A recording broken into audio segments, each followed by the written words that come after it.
Question क्या है, हमको एक एक्सप्रेशन गिवन है, ओके, कह रहा है इस एक्सप्रेशन को स्टैटिक सिंगल असाइनमेंट फॉर्म में कन्वर्ट करो, okay, in such a way that there will be means minimum number of temporary variable needed, okay, and also minimum number of total variables needed. तो अब देखते हैं, हम कोई aptitude नहीं लगाएंगे, स्ट्रेट फॉरवर्ड काम करेंगे, वो तरीका आप देखो, ओके। एक्सप्रेशन ये है, तो आप क्या करो, जो सबसे हाईएस्ट प्रायोरिटी ऑपरेटर है पहले उसको रिजॉल्व करो। तो आप देखो पैरेंथेसिस यूज हुई है, ओके, तो मैंने क्या किया, T1 equal to Q into R, ये मैंने कर दिया, okay.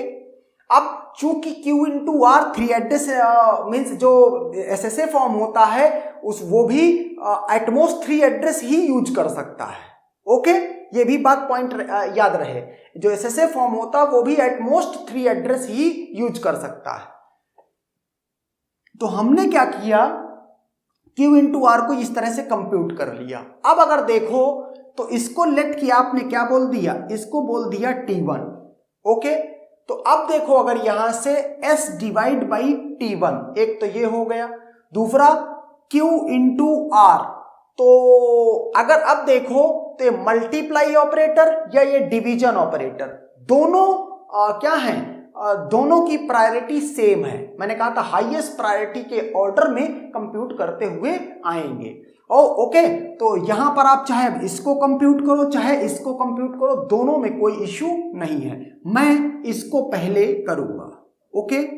T2 equal to Q into R, याद रहे यहां पर Q इंटू R है, यहां पर भी Q इंटू R था, लेकिन जब SSA फॉर्म में कन्वर्ट किया जाता है या 3 एड्रेस कोड फॉर्म में कन्वर्ट किया जाता है तो कम से कम उस समय किसी तरह का कोई कोड ऑप्टिमाइजेशन अपने मन से परफॉर्म नहीं किया जाता है, ओके।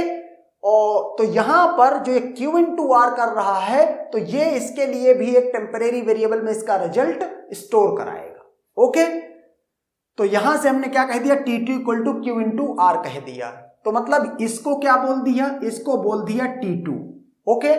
तो अब क्या स्टेटमेंट बन गई, P प्लस T2 माइनस, इसको रिजॉल्व कर देते हैं, कैसे, मैंने कहा लेफ्ट हैंड साइड में वेरिएबल क्या होगा, लेफ्ट हैंड साइड में कोई वेरिएबल सेम नहीं रहेगा, तो मैंने T3 कर दिया टेम्परेरी वेरिएबल, ओके।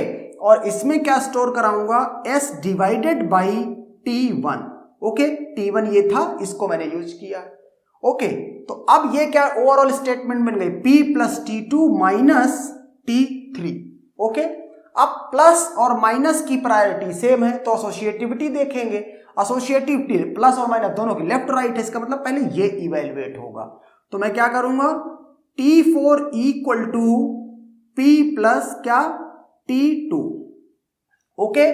और इसके बाद एक वेरिएबल और लेंगे T5 और इसके लिए क्या कहेंगे, T4 माइनस T3, ओके।